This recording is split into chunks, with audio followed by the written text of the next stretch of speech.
Izin Bu, untuk share screen-nya Bu. Bentuknya bentuk aja. Langsung share screen. Ya.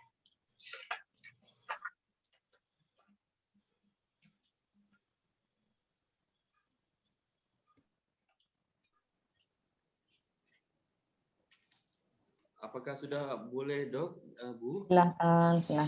Silakan Dok. Assalamualaikum warahmatullahi wabarakatuh. Selamat siang Dr. Waalaikumsalam Dina, warahmatullahi yang saya hormati, dan Selamat Ibu siang. Eni dan teman-teman sekalian.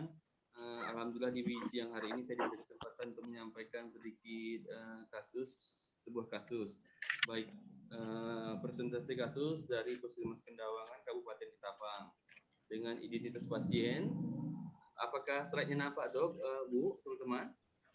Tampak. Slide-nya kelihatan, cuma kalau di tempat saya suara Dokter Tri kecil. Kalau di tempat Dokter Dina gimana? Masih kedengaran. Masih kedengaran. Oh, baik. Saya akan keraskan Dok. Baik, identitas pasien, nama anak AA, jenis kelamin perempuan, umur 13 bulan, alamat Tanjung, Kendawangan. Dengan keluhan utama, masuk ke UGD Puskesmas tanggal 22 bulan 3 2021 pukul 22.15. Jadi baru bulan ini dia masuk dengan keluhan utama yakni sesak dan penurunan kesadaran. Riwayat penyakit sekarang pada subuh. Yang maaf, yang lainnya bisa tolong di-unmute. Yang lainnya tolong di-unmute. Tolong di-mute semuanya, tolong di-mute. Di-unmute. Baik. Dengan riwayat penyakit sekarang, subuh sebelum masuk rumah sakit, pasien mulai diare, encer lebih dari 3 kali, namun sedikit dan tanpa darah. Siang hari ada berobat ke tenaga kesehatan, diberikan kotrimoxazole sirup, paracetamol sirup, zinc dan oralin. Keadaan anak masih mau makan dan minum, KU masih baik dan BAP masih sedikit-sedikit, sehingga pasien tidak dirawat, hanya edukasi aja jangan sampai dehidrasi. Maghrib, anak mulai tampak lemah, BAB lebih dari 10 kali, encer, minum mulai berkurang, kejang negatif. Namun ayah pasien belum datang dari tempat kerja sehingga ibu dan anaknya aja di rumah. Malam, anak mulai tidak sadarkan diri dan sesak sehingga keluarga baru membawa ke UGD Puskesmas. Untuk riwayat penyakit dahulu, imunisasi dan tumbuh kembangnya belum sempat ditanyakan karena fokus melayani emergensinya.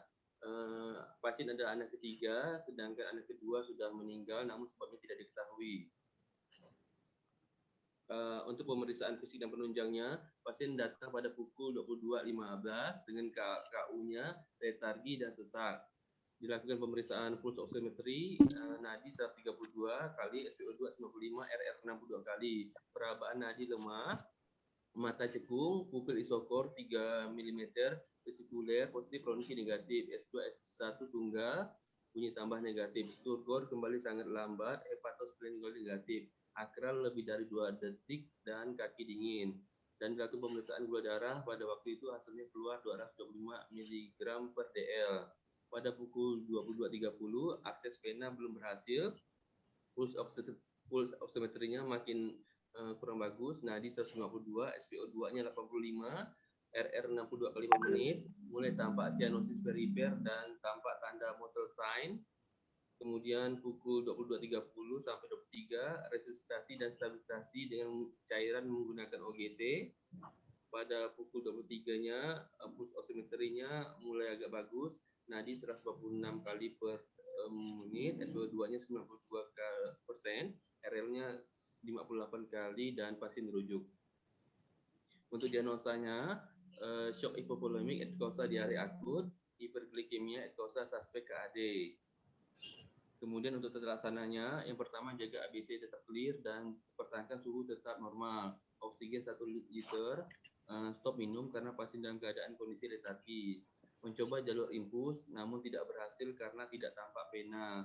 Dipasang lebih dari 10 kali sampai bagian posa cubitti namun tidak berhasil. Untuk penggunaan kit intraoseusnya tidak kami lakukan karena belum ada kewenangan. Dan ya, kemudian akhirnya mendapatkan OGT dok. Akhirnya dibolus bertahap dengan menggunakan RL, menggunakan 10 cc sampai 100 cc. Kami stop karena mulai tanpa distensi, muntah negatif, bronki basa halus negatif, namun pasiennya belum sadar. Kemudian sudah dilakukan persiapan rujukan, akhirnya pasien dirujuk dok. Namun pada saat di perjalanan pasien meninggal dunia dok. Mungkin itu. Oke. Tragis banget ya. Mungkin saya kembalikan kepada Ibu Eni. Bu Eni silakan. Ya, silakan. Terima kasih Dokter Tri. Monggo Dokter Dina, dipersilakan. Ya. Jadi tata laksana gimana? Tata laksananya?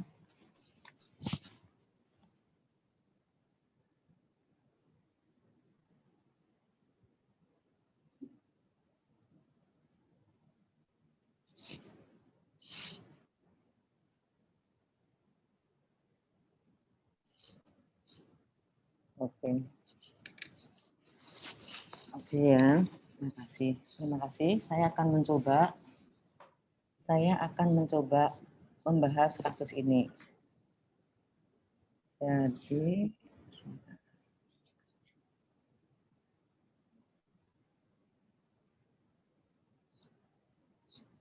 ini udah share screen kelihatan?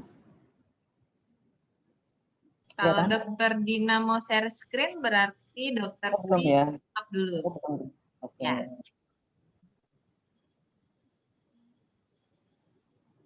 Dokter Tri share screen-nya. Dimatikan Bu ya. Tutup dulu ya supaya Dokter Dina bisa share screen. Ya, sebentar Bu. Stop share screen. Sudah Bu. Ya. Silakan Dok. Sudah tampak itu? Tulisan kasus? Kasus Belum. sudah tampak? Belum ya? Belum Dok, belum share screen. Oke. Boleh sebentar. Saya ulang lagi.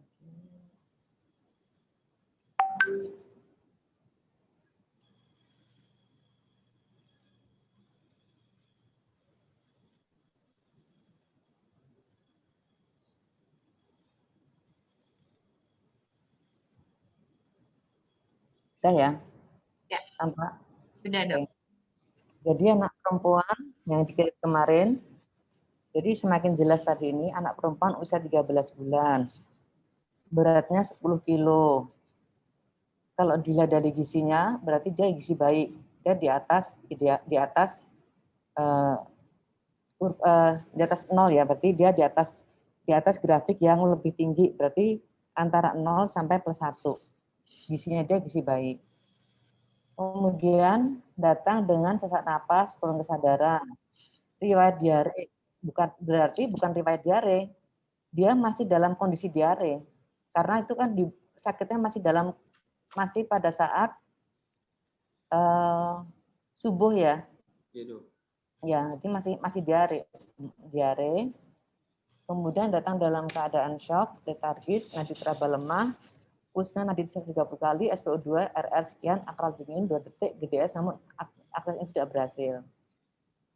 Daftar masalah, saya lihat ada sesak nafas, kurang kesadaran, bukan riwayat ya, diare, kemudian belum terpasang infus. Dari sini ada, dari fisik diagnostik ada shock, letargi, nadi teraba lemah, suara saya tidak, suaranya echo ya. Suara jelas ini. Kok ada echo ya? Terus kemudian nadi teraba lemah. RR-nya 62 kali per menit, di mana harusnya dia RR-nya cuma 50 ya, berarti lebih. Ada retraksi atau tidak tahu. Kemudian akralnya dingin, CRT-nya lebih dari 2 detik. Nadinya 132 kali per menit, harusnya dia udah lebih dari 120 kali per menit. Durisnya tidak ada informasi, tensinya tidak ada informasi. Akses resusitasi cairan. Kalau seperti ini, kita udah dapat dia pasti shock kondisinya. Kita ngelihat dari CRT lebih dari 2 detik, akral dingin, nadi teraba lemah, letargi, shock, udah ada tanda shocknya ditandai dengan letargi dan ini semuanya.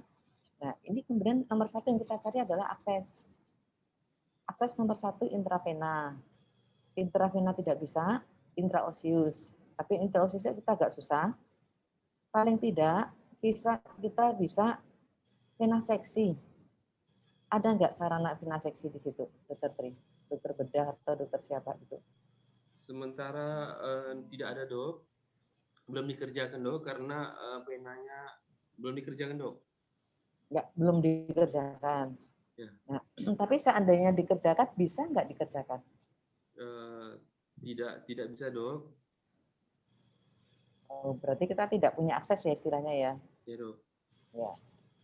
Berarti intravena tidak bisa, osius tidak bisa, kemudian yang di vena seksi juga nggak bisa. OGT kita bisa ya? OGT bisa dok. OGT Tapi bisa. hanya berani masukkan 100 cc aja dok dari target 20 cc per kaki DB dok karena mulai kembung dok. Penyerapannya udah nggak bagus. Dan ini juga anaknya agak aneh juga ya. Hanya dalam waktu di hari 3 kali, terus kemudian hasil darahnya segala macam ada nggak hasil labnya?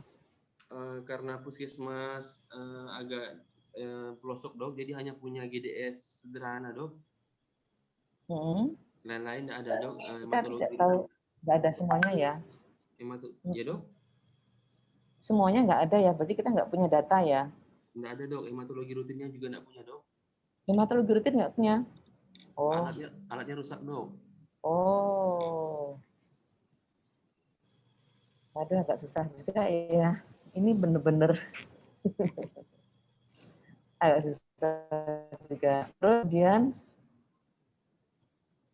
Kemudian CRT-nya lebih dari diurisisnya bagaimana? Diurisisnya Di belum pampersnya? ada pakai pampers dok. Terus pada saat datang basah atau bagaimana perhatian? Wah, belum. Atau kering?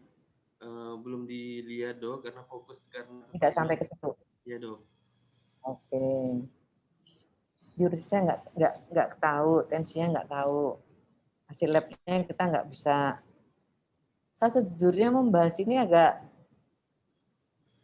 bingung karena kita nggak punya data apa-apa ya. Blank. Oke, kita ilmunya aja deh. Jadi kalau kita tahu bahwa anak ini shock, ya, suatu kondisi di mana suatu inadequate superfusion to meet metabolic demands, it is hypoperfusion. Terjadinya hipoperfusi. Halo? Kok nggak bisa ya? Udah. Ya. Clinical feature dari shock ini itu ditandai dengan heart rate-nya yang meningkat. Jadi hipoperfusi di mana capillary refill time-nya meningkat, sudah terjadi pada anak ini. Diurisisnya turun, mental status-nya turun, weak pulse, dan blood pressure-nya kita nggak punya data. Kemudian kalau klasifikasi of shock dari anak ini, kita lihat kemungkinan dia hypovolemic or hemorrhagic tidak ada, hypovolemic aja kemungkinan ada, kardiogenik, obstruktif, atau distributif. Tapi kalau melihat tanda-tandanya pada kasus ini, hipovolemic, kita pertanyakan juga, dia tidak ada muntah ya?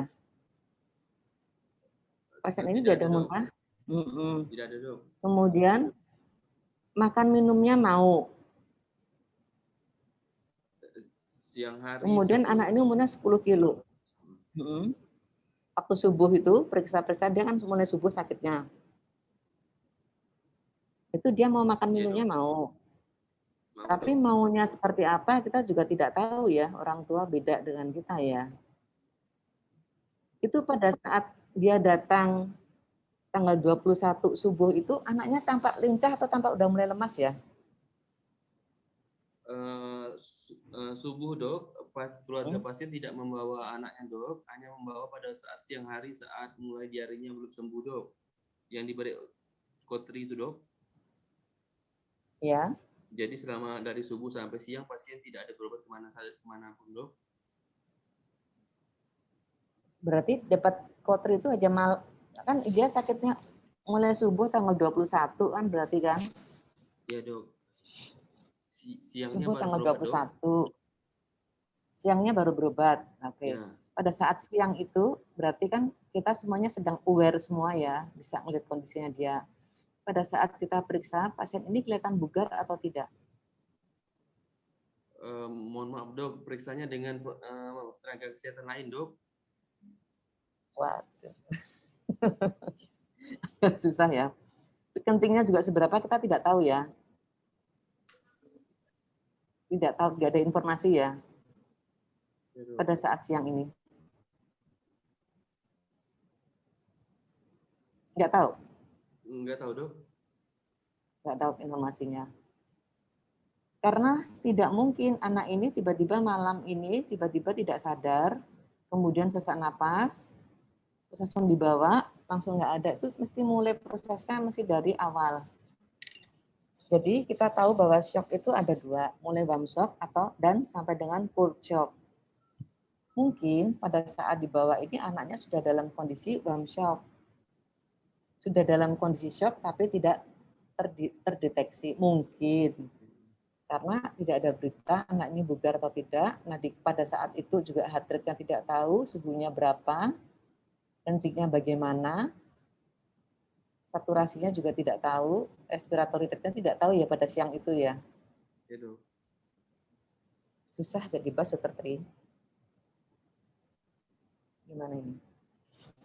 Udah saya teruskan ini aja. Jadi classification of shock-nya itu ada shock hypovolemic or hemorrhagic. Pada anak ini tidak mungkin hemorrhagic. Saya curiga anak ini hipovolemik. Kalau kita lihat hipovolemik, berdasarkan informasinya diarenya cuma 3 kali. Tidak ada muntah. Berarti tidak cocok. Tidak sesuai. Tidak mungkin menurunkan cairan jadi lebih dari 20%, nggak mungkin. Terus beritanya makan minum mau. Tapi berita ini juga, informasi ini masih kita tanda tanya juga. Karena anak ini pada saat siang hari bugar atau tidak, kencingnya ada atau tidak, nggak ada informasi. RR-HR-nya juga nggak ada. RR-HR-nya juga nggak ada. Jadi kita tidak tahu pada saat ini anaknya dalam kondisi apa. Cardiogenic shock pada pasien ini tidak ada berita sakit jantung sebelumnya. Obstructive shock atau distributic shock mungkin masih bisa pada anak ini. Kemungkinan bisa sepsis, mungkin bisa sepsis. Bisa sepsis karena diare akutnya itu, atau hipovolemic shock karena diarenya tapi kurang mendukung, faktor pendukungnya kurang ya untuk hipovolemic. Gimana Dr. Tri? Pada pasien ini dok, siang harinya kata perawat yang mengobatinya dok, saya tanya ulang dok, pasiennya masih aktif bergerak dok, makan minumnya mau, namun habis maghribnya itu dok, beliau pulang ke rumah dan pada saat itu diarenya makin tambah parah dok, makan minumnya kurang dan pasien itu tuh tidak ada berobat sama sekali dok, jadi selama 4 jam di rumah itu setelah dari siang tuh dok, makin tambah parah sih dok BAB-nya dok. Jadi di rumah selama 4 jam. Ya, habis maghrib sampai jam 10 Setelah berobat kan? diarenya makin tambah parah dok. Berarti hipovolemic shock ya. Ya dok. Hipovolemic shock. Hipovolemic shock tidak cocok untuk semuanya. Tata laksananya kita lihat dulu. Ya, kita lihat. Kemungkinan masalah yang diperdebatkan pada kasus ini adalah adanya metabolic acidosis pada anak ini. Kemudian ada electrolyte imbalance. Terus kemungkinan pada anak ini ya, ada 2 hal ini, ada metabolic acidosis atau ada electrolyte imbalance. Maaf Kemudian, Dokter Dina, saya potong. ya. Dokter Dina sedang share PPT kah? Iya. Udah buka belum? Karena yang masih terlihat bentuk bukan folder ya, bentuk Tuh. belum PPT-nya yang terbuka dok. Oh. Kok diem aja semuanya tadi? Saya pikir dokter masih membahas. Enggak. Maaf. Sebentar. Biar screen stop share dulu ya. Ya. Saya ulangi lagi. Share screen. Ini udah nih. Komputer.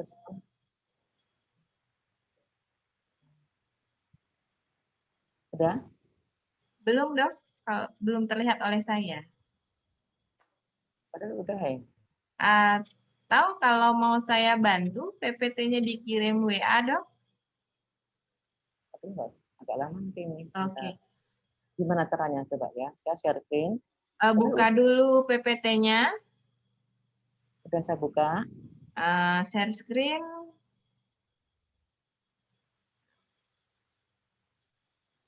Udah. Advance kan? Bukan. Bukan. Nah ini udah bisa. Ya, betul. Ini Ya, udah nampak. Sudah. Udah. Nah jadi pada anak ini berarti kita tambah lagi daftar masalahnya ternyata bukan riwayat diare yang profuse. Diare yang profuse menimbulkan masalah polemik. Jadi di sini tadi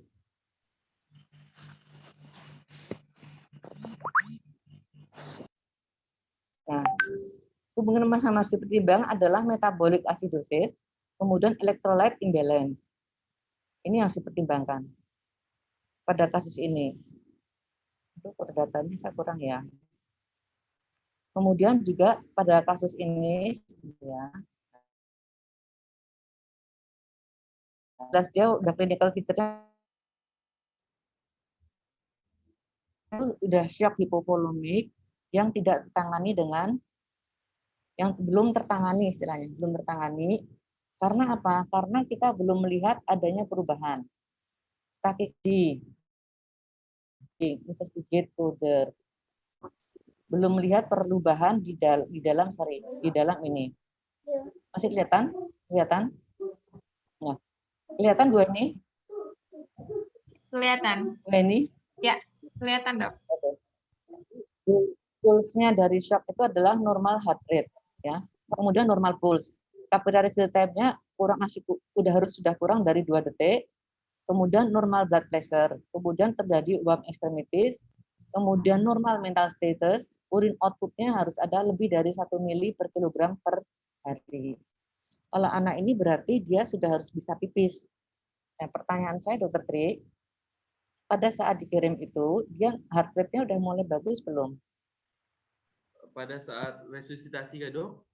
Ya, berarti belum diresusitasi, cuma masuk 100 cc belum diserap kan? Belum ada 2 jam kan? Yes, masih sama dong, tidak terlalu berubah dok? Nah, tidak berubah, berarti belum ada perubahan heart rate. Pulse-nya masih juga belum ada perubahan. Ya dok. Capillary fill time-nya masih kurang dari 2 detik. Ya. Kemudian extremities-nya masih dingin. Masih dingin dok. Mental state-nya masih letargi. Masih letargi. Kencingnya masih nggak ada. Ada dok. Berarti dirujuk dalam kondisi shock. Ya. Udah, ya sudah. Sudah. Jadi apa sekarang karena ini udah terjadi ya. Sudah terjadi. Berarti kalau kita menghadapi kasus seperti ini udah shock. Berapa jam ya? Hanya dalam kondisi 1 jam toh. 1 jam langsung dirujuk. 1 jam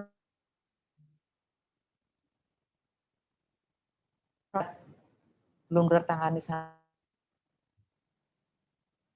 aksesnya. Jadi next ada kasus, daftar masalah seperti ini. Kalau udah sampai sesak nafas dan kesadaran, itu berarti shocknya sudah berat sekali. Kemudian sudah ada letargi, ya udah ada letargi, nadinya teraba lemah, CRT-nya udah lebih dari 2 detik, akralnya dingin, RR-nya 62 kali, nadinya udah 132 kali. Ini udah shocknya udah berat banget, perlu penanganan segera. Jangan lupa, next kalau ada kasus seperti ini, paling tidak kita harus tahu diuresisnya. Diuresisnya seperti apa? Harus tahu. Nomor 1 itu yang dipegang adalah diuresisnya. Pada anak ini kita tidak tahu, tidak menanyakan, tapi kita bisa membuka pampersnya. Nah, dikurangi 9 gram, beratnya pampersnya 9 gram. dikurangi 9 gram berapa, itulah kencingnya dia. Kemudian juga masalah ini akses restorasi cairan. Ini penting sekali. Jadi kalau kondisi seperti ini harus nomor satu jelas kalau udah 10 kali intravena nggak bisa, akses vena udah nggak bisa lagi, kemudian kita pakai OGT.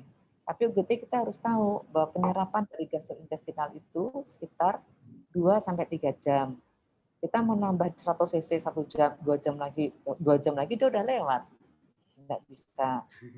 Kemudian intraosseous dan terakhir sekali adalah apa namanya? Apa tadi? Vena ya. Vena yang di vena seksi. Saran ini Bu Heni. Terus kemudian ini dilengkapi ini hasil labnya nggak ada.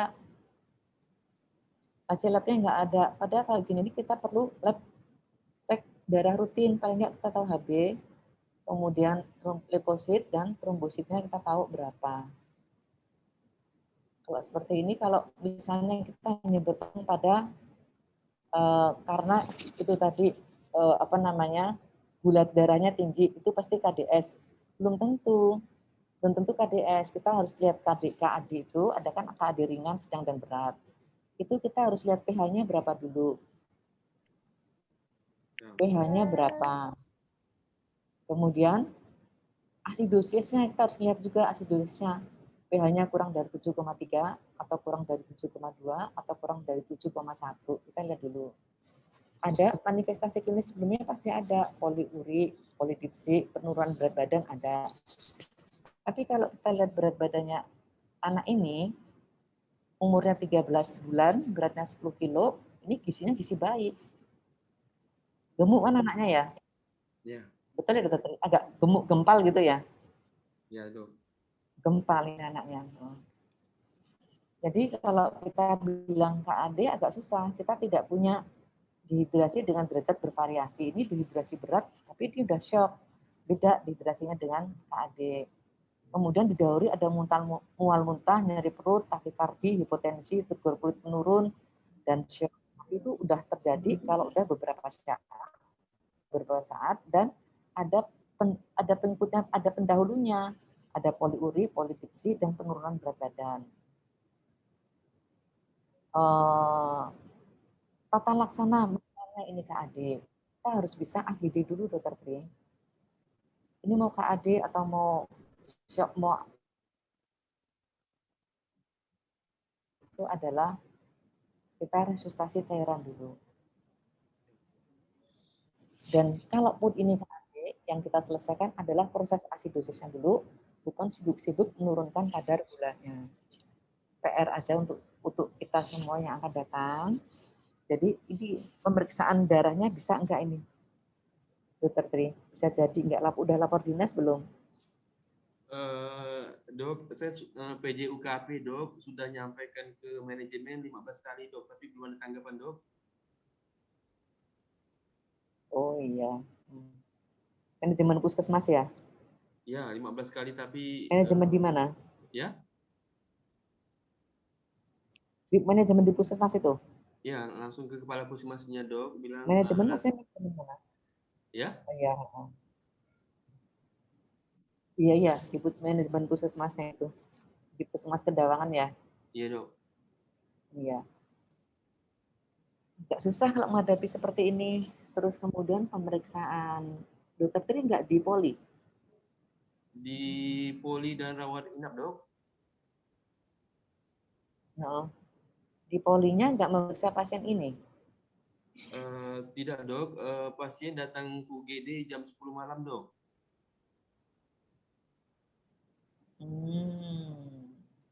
Jadi langsung ke IGD pasiennya dok. Enggak. Yang waktu diare. Ya? Waktu diare masih 3 kali dikasih kotrip itu bukan yang meriksa siapa? Itu nakes perawat yang lain Kan dok. yang lainnya toh? Iya. Nakes yang lain toh. Ini enggak bukan dokter yang di sana yang memeriksa. Harusnya dokter dok. Saya nggak tahu bagaimana sekarang. Ya harusnya dokter tapi nggak tahu juga bagaimana dok kemarin dok. Ini siang ya padahal ya? Iya, dia pagi kan ini? pagi siang ini.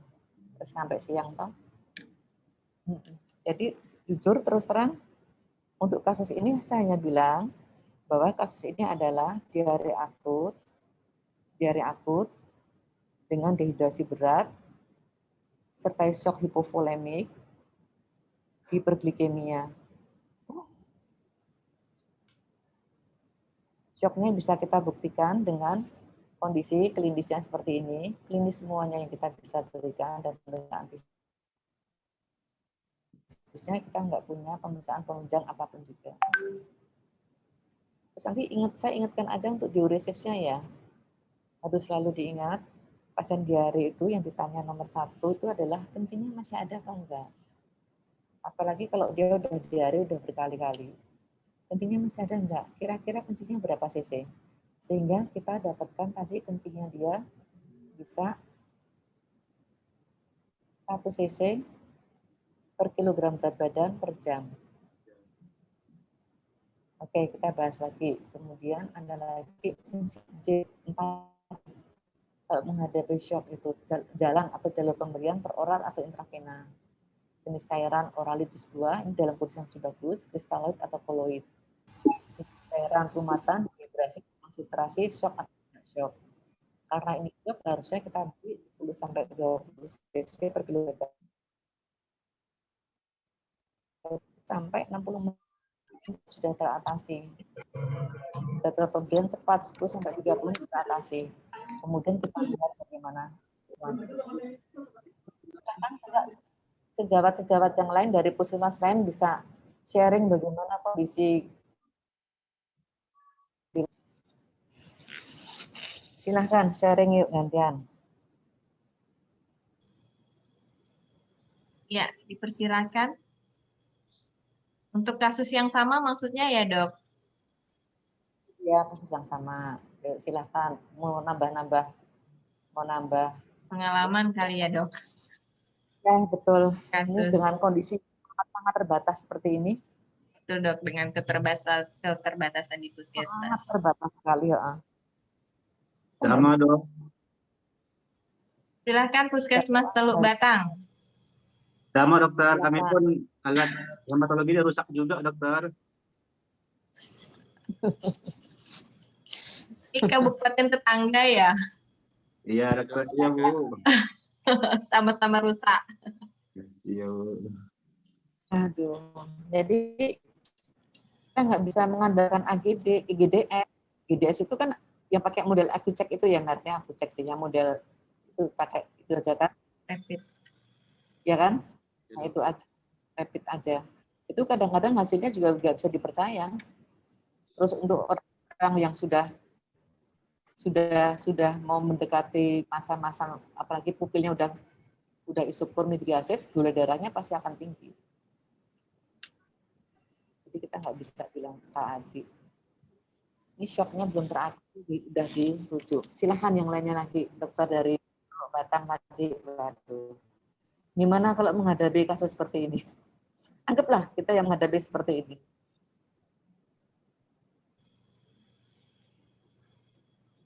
Gimana? Ada nggak kemudian saran untuk dilakukan misalnya short course untuk venaseksi begitu, bagaimana?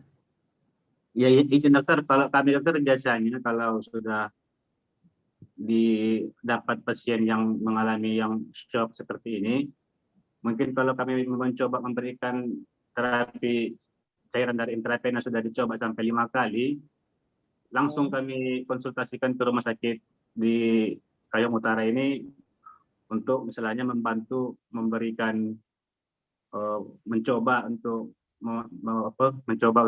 pemasangan intravena. Mungkin dokter kan kalau kasus seperti ini kan pasiennya pun tidak mungkin dirawat di rumah sakit kami ini, tapi kami tetap meminta tolong ke puskesmas di tempat kami ini untuk melakukan pemasangan intravena karena kan kami pun tidak dapat memasangnya, begitu dokter. Dari Teluk Batang ke rumah sakit berapa lama, Dok? Sekitar sejam, dokter. 1 jam. Kalau untuk kondisi shock, itu harus tertangani pada saat Ya paling nggak 30 menit. Kalau kita kirim pasien juga resikonya berat banget. Lawan darah nggak bisa. Kayaknya nggak bisa dok. Hati kita nanti mesti pasiennya nggak tertolong lagi. Ada saran nggak yang lainnya?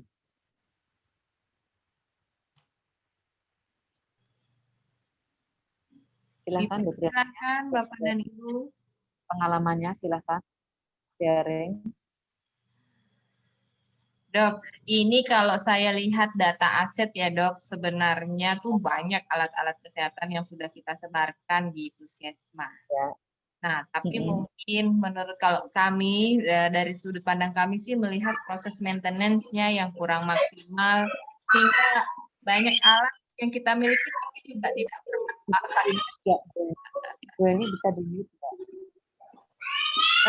Bukan dari tempat saya, dari peserta kayaknya. Dari hostnya. Tolong Ya, di-mute. sudah. Sudah.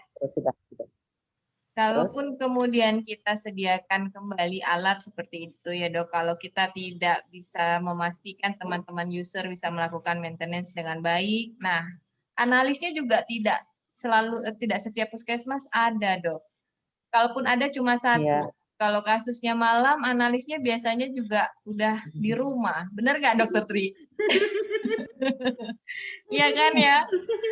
Petugas analis kan biasanya tuh aduh satu-satu gitu baru yang ada. Itu tantangan lah ya. Perawat bidan memang banyak. Kalau yang lain ya. Saya persilakan Bapak dan Ibu. Silakan. Kita jadi urun rembuk ya gimana menghadapi seperti ini. Karena kita nggak bisa menghadapi kasus dokter Tri dari Puskesmas Teluk Batang. Dokter siapa? Dari Teluk Batang. Dokter Hamdi, dokter. Dokter Hamdi, dokter Tri. Ini nanti jadi korban dari orang tua marah-marahnya ke dokter Tri sama dokter Hamdi. Beliau bisa aja pasang infus, beliau bisa aja resusitasi, sudah pinter-pinter semua. Tapi kalau nggak bisa masangnya, alatnya nggak ada, kita nggak bisa tahu rutinnya, susah juga mau menangani kasus shock. Iya. Ini kalau kasusnya dokter Tri tertangani bisa dipasang infus tertangani shocknya. Jadi ada oksigen nggak di sana dokter Tri? Ada dok. Dok, izin share dok ya. Ya. 2 hari berikutnya setelah kasus ini dok, ada kasus yang Ya. serupa dok, dehidrasi berat dok. Ya. Alhamdulillah Ya. itu infusnya bisa masuk dok, Ya. resusitasinya berhasil dok dan besoknya langsung pulang pasiennya dok. Ya. Ini karena akses venanya nggak dapat dok, jadi itu Iya, kasusnya ya. akses vena. Akses venanya nggak bisa. Ini permasalahan di itu. Weni bikin short course. Siap Weni kok dok. dia short Maaf, course short course. untuk vena seksi para dokter umum di tempat yang jauh-jauh itu, sehingga kalau ada kesulitan dalam pemberian akses intravena ini bisa langsung melakukan vena seksi. Baik, saya sudah catat dok. Nanti kalau disetujui pimpinan, saya diskusinya dengan dokter Dina untuk persiapannya ya dok. Boleh. Soalnya Ya. nanti vena seksi dengan saya ya, dokter anak nggak boleh vena seksi, Oh. boleh dengan dokter atau dokter bedah anak. Jadi nggak usah harus ke Pontianak, ke dokter bedah yang ada di situ aja. Jadi bisa dikerjakan, didelegasikan lah dengan memiliki kompetensi yang sudah melakukan short course. Ya. Karena ternyata dokter Tri juga jelas pasti bisa resusitasi itu bisa baca bukunya, gampang penanganannya. Nah, kalau udah bisa tertangani, jangan lupa ini perlu untuk perawatan selanjutnya itu harus ada cek darah, segala itu cek darah rutin, kemudian AGD nggak bisa ya, paling nggak elektrolit sekarang zaman sendiri gini sudah ada di puskesmas. Ini permasalahannya cuma masalah akses tadi itu, akses dan sorry ya kalau menurut saya ini dari pemeriksaan pertama kali, kecermatan pemeriksaan pertama kali. Saya curiganya kalau hanya dari malam saja tiba-tiba langsung ada sesak dalam waktu hanya 6 jam saja dia bisa sesak napas, bisa langsung letargis, bisa langsung shock yang sangat berat seperti ini. Kayaknya nggak mungkin. Ini shocknya sudah dari awal, dehidrasinya sudah dari awal dia sudah dehidrasi dulu. Dehidrasi kan tanpa dehidrasi ringan sedang. Kadang-kadang dehidrasi ringan sedang itu tidak, kalau kurang jeli melihatnya, kita tidak bisa tahu. Jadi harus jeli. Bagaimana caranya? Kencingnya dilihat. Jangan lupa selalu tanya kencing untuk pasien diare. Kemudian untuk minumnya kita menanyanya ada mual nggak, ada muntah nggak.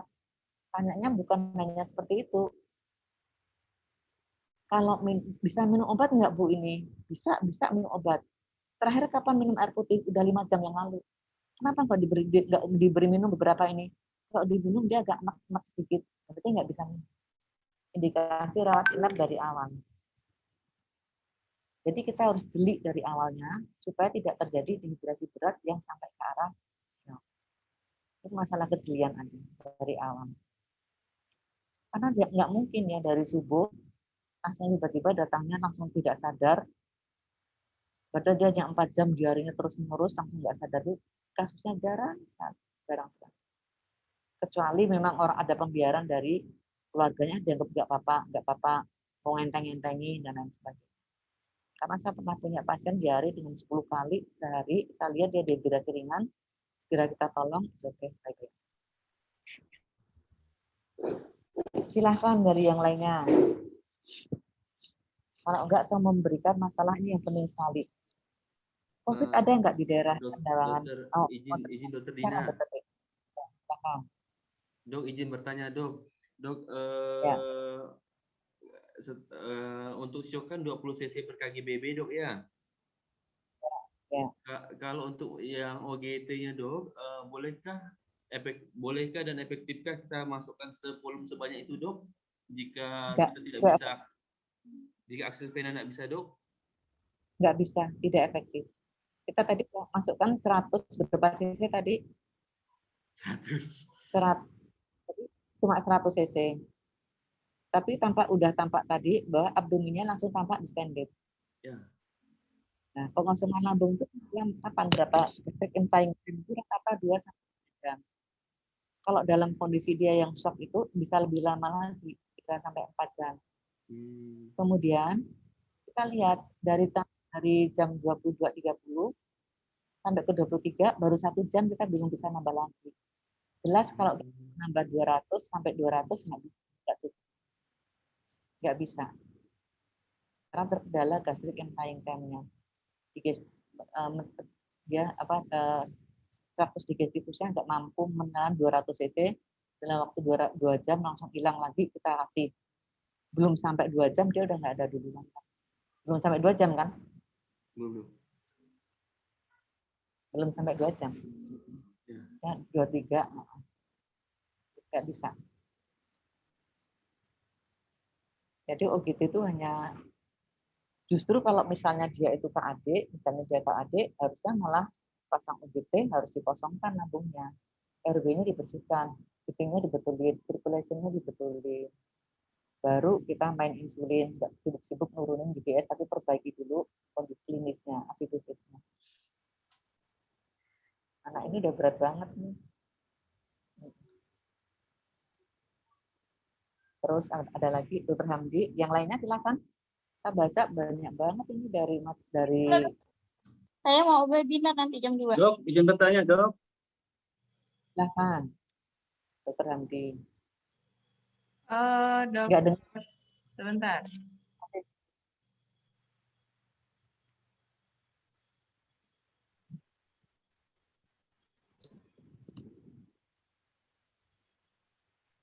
Silakan.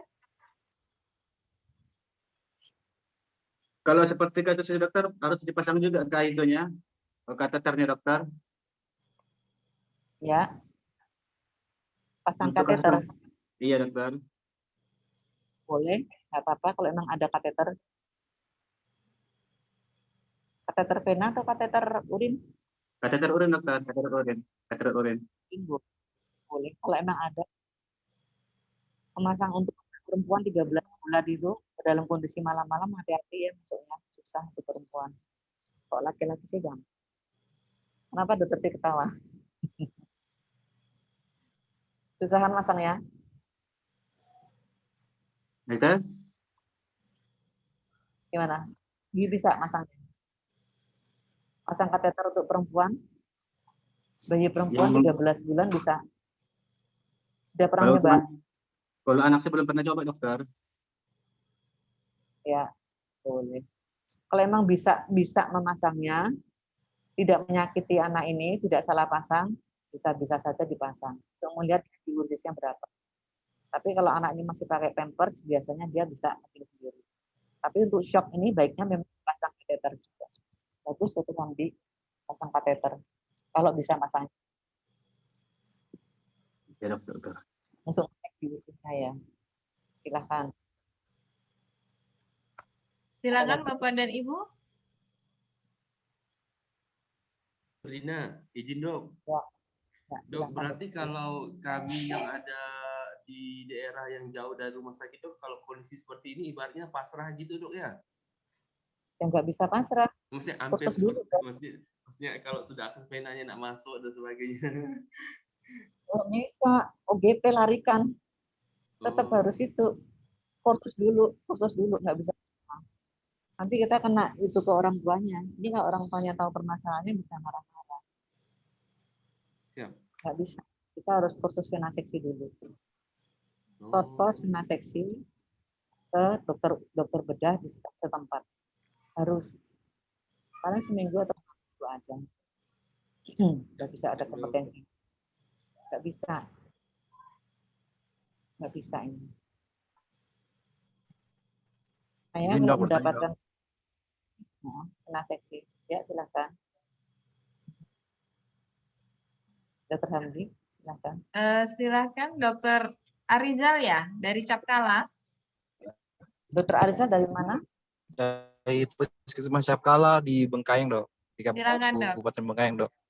Arisa. Izin, Dok, saya bertanya masih tentang diare, Dok. Jadi saya sudah mengalami 3 pasien ini diare. Tiga-tiganya kejangnya dikarenakan hipoglikemik, Dok. Hipoglikemiknya berulang. Apakah itu diare bisa menyebabkan hipoglikemik berulang, Dok? Dan ketika saya rujuk di rumah sakit, saya pantau 2 dari pasien itu meninggal, Dok, karena hipoglikemiknya berulang terus, Dok. Nah, sekarang kalau kita kasus, langsung saya jawab ya, Dokter Arizal ya. Kita kalau menghadapi kasus dengan diare, ya, oke, diare jarang sekali ada hubungannya dengan hipoglikemik ya, kecuali dia menjadi sepsis. Kemudian terjadi asidosis. Ini mau terjadi hipoglikemik boleh, mau terjadi hiperglikemik boleh. Kalau terjadi hipoglikemik, hati-hati, berarti perbaiki dulu asidosisnya, perbaiki dulu sepsisnya. Tidak sekedar diare biasa. Perbaiki dulu asidosisnya. Diare yang hipoglikemik biasanya anaknya tampak sakit berat kan? Penampilannya, Dokter Arizal. Betul. Suaranya kurang enak ya. Tanpa sakit berat tapi tidak dehidrasi. Yang terakhir yang saya temukan GDS-nya low, Dok, kita kasih 25% itu, Dok, 2 cc per kilogram berat badan, udah bagus. Kemudian 15 menit kemudian drop lagi, Dok, kejang lagi. Itu berulang sampai di rumah sakit seperti itu, Dok. Berarti ada penyakit lain yang mendasari. Ada penyakit lain yang mendasari. Ya itu saya bingung, Dok. 3 pasien itu saya temukan seperti itu, Dok, dan 2-nya meninggal. Saya tanya ada riwayat kencing manis ataupun hipoglikemik pada anaknya, sebelumnya tidak ada, Dok. Jadi saya bingung gitu. Saya pernah disalahkan dari rumah sakit. Kenapa yang pertama dulu saya nggak pernah memeriksa GDS-nya. Ketika di rumah sakit yang pertama kali itu low, saya dimarah. Kenapa nggak cek GDS? Gitu. Jadi saya jadi pelajaran, jadi setiap kejang sekarang saya cek GDS. Emang setiap kejang, oh ini diare dan kejang. Iya, Dok, dia diare dengan kejang, Ya, Dok. Dan terus hipoglikemik tiga-tiganya, Dok. di antara kejang ini tadi ada sadarnya atau dia kejang terus sampai kita tidak sadar, arah ke meningitis atau ensefalitis atau meningoensefalitis. Tidak ada tanda-tanda ensefalitis, Dok. Kemudian setelah selesai kejang dia bisa makan, Dok. Dia sadar, bisa ngobrol. Makanya saya heran ketika di rumah sakit besoknya pasiennya meninggal, Dok. Jadi curiganya ke arah sepsis ini, dokter. Sudah diperiksa untuk sepsisnya enggak? Iya, Depositnya, trombositnya. Iya, di puskesmas Capkala ini memang labnya kan Iya, masih manual, Dok. di rumah sakitnya itu.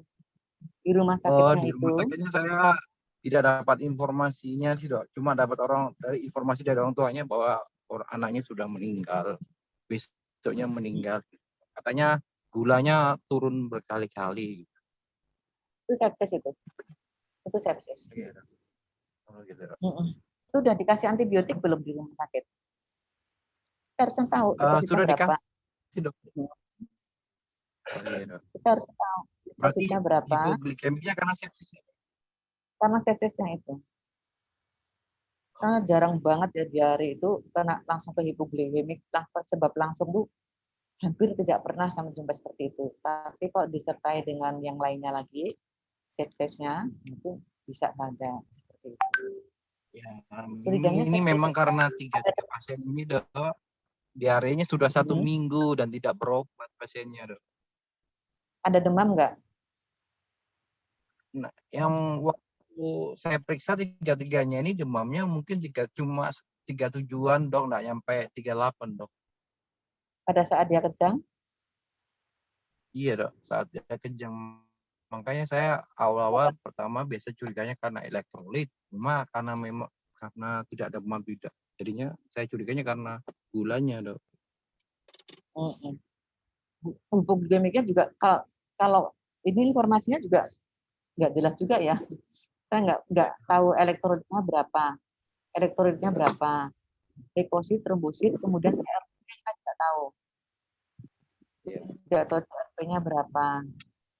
Jadi kalau dokter Arizal itu langsung intinya gini aja deh. Kalau ada pasien diare, ada diare, karena kondisi sekarang diare lagi banyak ya kayaknya ya. Udah mulai tren lagi. Itu kita periksa cek darah rutin. Kemudian kita cek GDS. Kita lihat ada tanda-tanda dehidrasi atau tidak. Jangan lupa diuresis selalu ditanya nomor 1. Dan dilihat sendiri.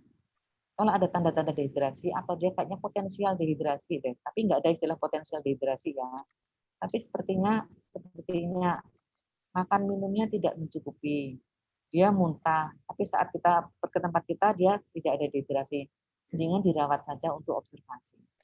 Biar jangan ada perawatan. Terus kembali ke kasusnya Dokter Arizal tadi, kalau kita hadapi pasien dengan diare, kita lihat diare itu saya pernah dapat pasien diare ini disertai dengan demam tinggi, kejang, akhirnya akan menimbulkan ensefalitis. Tapi itu zaman dulu ya, saya pernah dapat pasien ini akan menimbulkan ensefalitis. Kemudian diikuti dengan sepsis, ya hipoglikemik, kemudian elektrolitnya imbalance, CRP-nya tinggi. Tapi kalau sepsisnya kita bisa atasi, meninggal encefalitis bisa kita atasi, semuanya akan enggak. Curiga saya tadi sepsisnya belum teratasi waktu di rumah sakit. Curiga aja ya. Kan jarang deh diare, kejang. Kalau kejang tanpa demam, kita berpikir elektrolit imbalance yang pasien Dokter Arizal tadi, kalau hanya 37, tapi yakin nggak 37? Cek ulang atau tidak? Kita yakin, misalnya kita yakin 37. Iya, berarti apebris ya. Berarti apebris kan? Iya, Dok. Kalau apebris itu 7,3 waktu itu. 37 ya. Berarti apebris. Curiganya kita itu apakah itu suatu epilepsi? Kita curiganya Sebelumnya gitu. belum pernah kejang, Dok. Iya, bisa saja. Atau electrolyte imbalance. Terus kemudian ada sepsis. Karena dia ada hipoglikemia. Karena kalau pada Atau justru hipoglikemi penyebabnya jadi kekejangnya ini bisa muter-muter aja kemana-mana. Tapi datanya nggak ada, jadi nggak bisa diituin ya, nggak bisa kita bahas ya, lebih jauh. Untuk hati-hati aja Dokter Arizal, Dokter Hamdi, Dokter Tri, kalau dapat kasus diare, itu tadi cek darah rutinnya jangan lupa, gula darah, kalau ada pemeriksaan elektrolit, tanda-tanda dehidrasi, dan potensial kemungkinan anak ini dehidrasi seberapa. Jadi kalau kemungkinan kayaknya higiene perorangannya nggak bagus, itu kemungkinan dia dehidrasi, tingkat dehidrasinya mesti akan tinggi banget menjadi dehidrasinya. Jadi baiknya dirawat saja. Seperti kasus tadi, higiene perorangannya gimana? Personal higienenya gimana? Baik dok. Anaknya baik, kelihatan terawat, rapi gitu. Dok.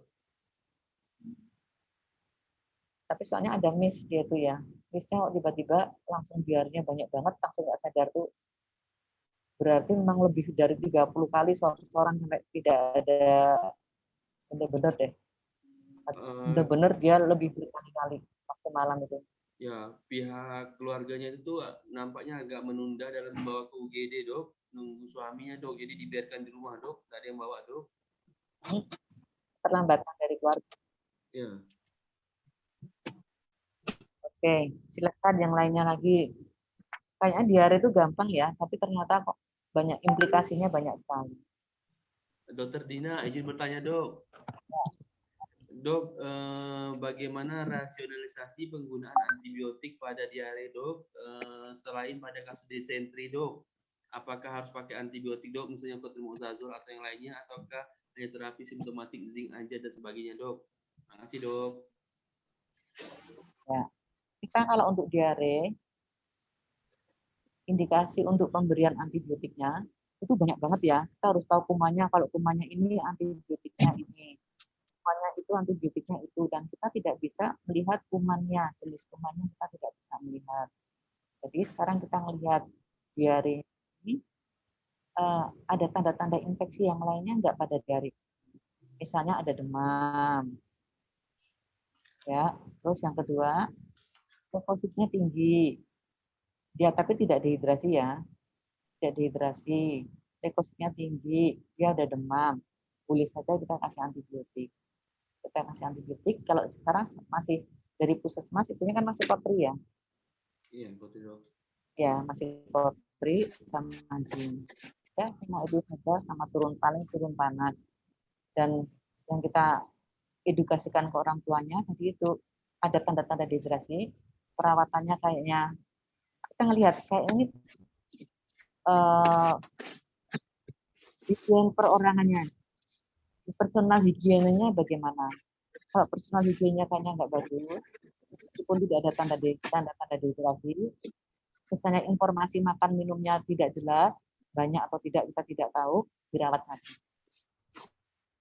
Jadi rumah sakitnya puskesmasnya dokter Tri nanti akan penuh ya dengan observasi diare seperti itu ya. Untuk menghindari terjadinya dehidrasi berat ataupun shock. Antibiotiknya kita tetap kasih kotri ya, tapi tidak semua diare yang dikasih kotri. Kita lihat-lihat kasusnya. Kalau nampak sakit berat, ada demam, BAB-nya ada darahnya, atau hijau, susuran banyak sekali, kita kasih kotri. Kotri ada pilihan yang lainnya, ada tidak di puskesmas? Hampir semua, sebagian antibiotik punya dok, amoxicillin, erythromycin, chloraphenicol, dan sebagainya punya dok. Oh, jadi nggak bisa itu, hanya kotri aja untuk diare. Ya, tapi hanya pilih kotri aja dok. Nah, kayaknya yang kotri. Silahkan yang lainnya.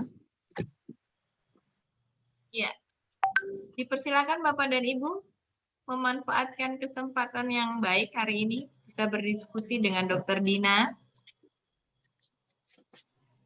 Bagi yang sinyalnya tidak stabil, boleh pertanyaannya dicatat di room chat, nanti saya bantu bacakan.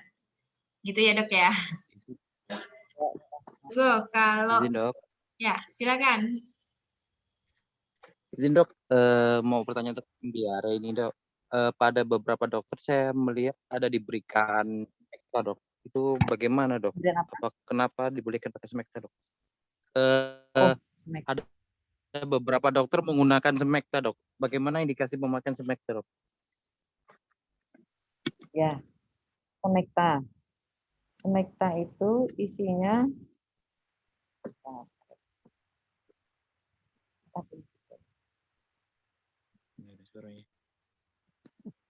Halo? Suaranya. halo, sebentar.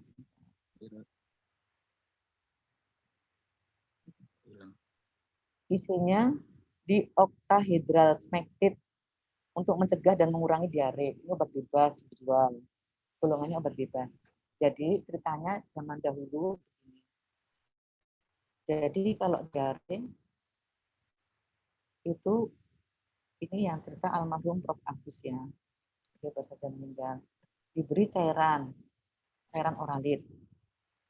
Kemudian yang kedua, mereka kalau orang-orang dari orang-orang sana itu, mereka makan roti-roti yang gosong. Apa itu kira-kira? Karpol kan? Karpol kan? Ya, kira-kira seperti itu lah zaman dulu. Tapi kemudian dipelajari lagi dari divisi gastrohepatologi, mempelajari lagi, ternyata pemberian-pemberian yang ini itu tidak efektif untuk mengatasi diare, termasuk Smecta. Ada Smecta, Atapulgit itu apa ya? Atapulgit juga kan? Atapulgit. Kemudian macam-macam itu ada lagi untuk anti diare. Tapi ini tidak dianjurkan oleh WHO. Tidak ada. Jadi kalau tidak dianjurkan, kalau memakai ya hati-hati. Hati-hati aja, kita sesuai yang anjuran WHO aja. WHO tetap hanya pemberian oralit dan zinc. Terus pemberian antibiotik atas indikasi. Jadi untuk Smecta itu tidak disarankan oleh WHO. Kalau ada dokter-dokter yang pakai, ya itu urusannya yang pakai. Mudah-mudahan pasiennya bagus. Kalau bagus ya sudah. Kalau punya pengalaman pakai seperti itu, kalau pengalamannya pasiennya bagus, gimana ya, ini obat bebas. Silakan aja. Tapi intinya dari WHO dan dari divisi gastrohepatologi cuma menyarankan zinc, pemberian cairan pengganti, antibiotik jika perlu, dan tambahannya ada pemberian probiotik. Probiotik pun juga belum disarankan oleh WHO, tapi oleh Ikatan Dokter Anak Indonesia boleh diberikan pemberian probiotik.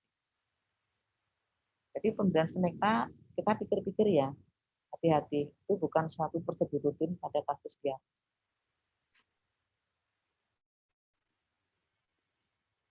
Kira-kira begitu. Terima kasih, Dok. Ada banyak. Saya persilakan Bapak dan Ibu yang lain. Saat ini ada Puskesmas Selimbau nih dok. Ada Dokter Gagat. Monitor nggak beliau nih ya? Selamat siang Dokter Gagat. Dokter Gagat silahkan. Dari Kapuas Hulu nih dok. Kalau saya nggak salah dulu beliau malah di Puring ini jauh di ujung. Sekarang kayaknya udah beda puskesmas. Tapi sepertinya beliau ke monitor. Semakin fasilitasnya semakin minimal. Dokter Gagat, apakah mendengar suara saya? Iya dok, saya dengar dok. Iya, apa kabar dok? Alhamdulillah baik dok. Gimana Udah kabar pindah. dok? Udah pindah dok. Udah nggak dipuring lagi dok. Oh, nggak dipuring lagi. Nih, saya kasih kesempatan untuk diskusi dengan Dokter Gina. Silakan dok. Silakan Dokter Gagat.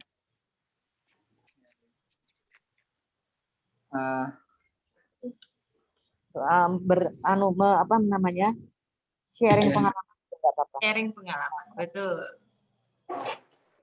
Karena ini sama-sama di tempat yang sangat terbatas. Dok, kalau misalkan ketemu pasien yang sama dok ya, kan sering sekali pada bayi-bayi kan kita sulit untuk cari akses dok, akses intravena atau akses intrausia pun sulit dok. Kalau misalkan kasus-kasus seperti itu kita resusitasinya hanya dari OGT bisa enggak, Dok ya? Kebetulan pun pasien-pasien di sini sering menolak untuk rujukan, Dok. Jadi biasanya kita tangani semampu yang bisa kita lakukan, dokter. Tapi kalau misalkan kita pada pasien kasus-kasus dehidrasi berat kita hanya lakukan resusitasi lewat OGT, apakah mampu mengejar target untuk tadi goals-nya, Dok? Goals penanganan stroke hipovolemik, Dok. Jadi itu pertanyaan dokter. Terima kasih banyak, Dok. Mengejar target seperti ini pada dehidrasi berat hampir mendekati shock. Misalnya ya, kita dihadapkan pada bayi dengan berat badan 7 kilo. Ya kan? Dokter Gagat, 7 kilo. Halo, Dokter Gagat? Iya, dokter. Kilo. Berarti dia butuh 210 cc dalam waktu 1 jam.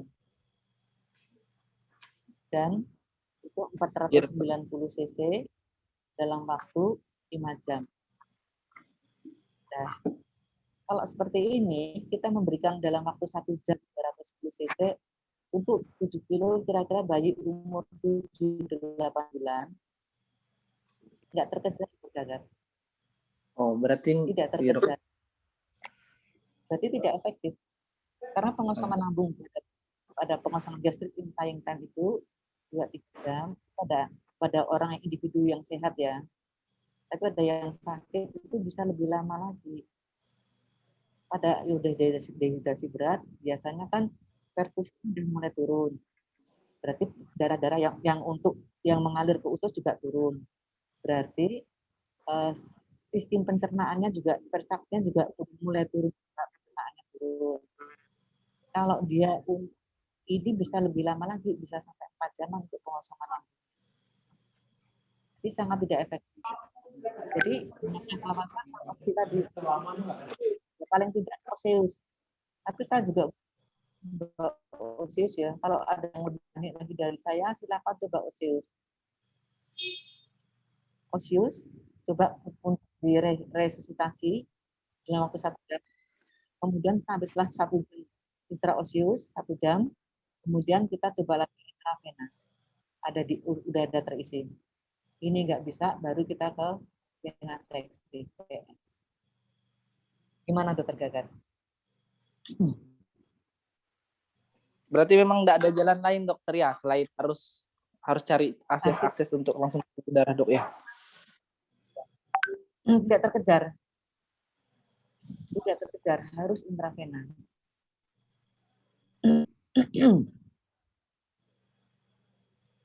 Iya, dokter, terima kasih banyak, dokter.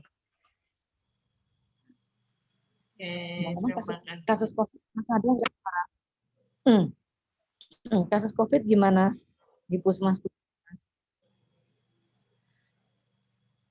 Dokter Dina, Dokter kita Tri? masih mau geser ke tema yang kedua kah? Atau sambil berjalan aja? Sambil berjalan, ya boleh. Sambil berjalan. Soalnya saya ceritain kasusnya. Saya nanti masih pemberian ASI pada kasus-kasus yang COVID itu kasihan. Baik.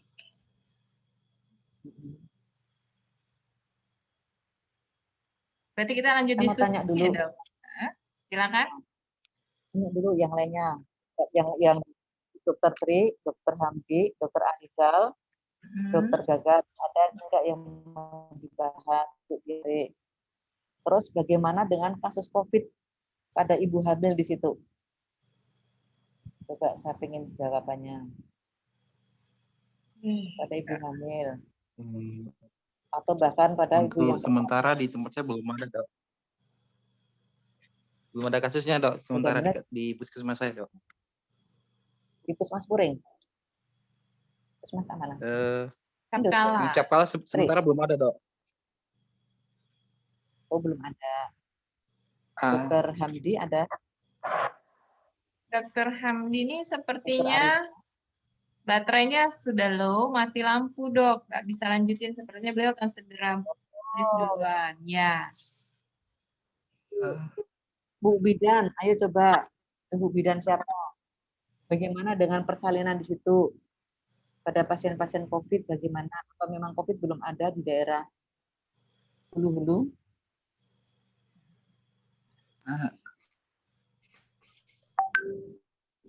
Silakan Bapak dan Ibu. Ah, Silakan. Dok. Dokter, saya izin bertanya, Ya. boleh dok? Boleh lah, yuk silakan. Dok, ada kasus nih dok, kebetulan kasus teman saya dok. Jadi ibunya, bapaknya, kakek neneknya semua terkena COVID-19. Kebetulan pasiennya dilahirkan sesar dok. Nah, apakah anaknya ini kan belum keluar hasil swabnya dok? Hasil swab tenggorokannya apakah positif atau tidak? Apakah anak baru lahir itu kan dia ASI positif dok? Apakah dia dirawat gabungan dengan ibunya atau harus terpisah dok? Ya. Nah, ini dia pertanyaannya, bagus. Saya kasih dulu ilmunya ya, Bu Heni, boleh Bu Heni? Silakan. Bu Heni, Silakan Dok. saya tutup dulu ya, ini ya, Boleh. tutup dulu. Saya mau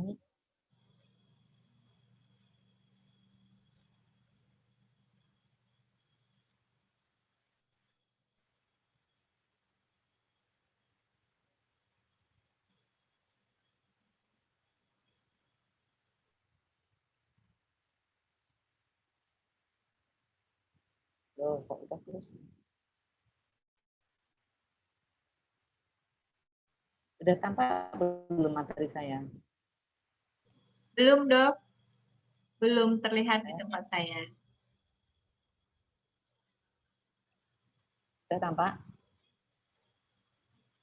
Belum. Ini tampak? Tadi bisa ya? Tampak bisa ya?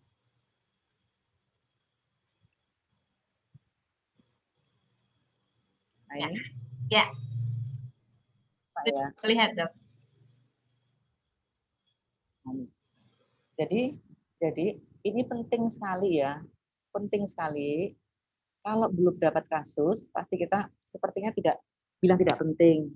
Tapi kalau dapat kasus tadi dokter siapa yang ada ibunya positif, kakeknya positif, neneknya positif, bayinya lahir sedang PCR ya, Nah, izin dok. udah tergagal. Ibunya, bayinya sedang menunggu PCR-nya ya. Iya dokter, bayinya sedang menunggu hasil PCR-nya dok, cuma belum keluar dok. Oke, jadi kalau mendapati kasus seperti ini, bayi bisa nggak ini disusuin ke ibunya? Jadi kita lihat optimalisasi pelayanan kesehatan anak pada situasi pandemi COVID. Apa yang kita lihat?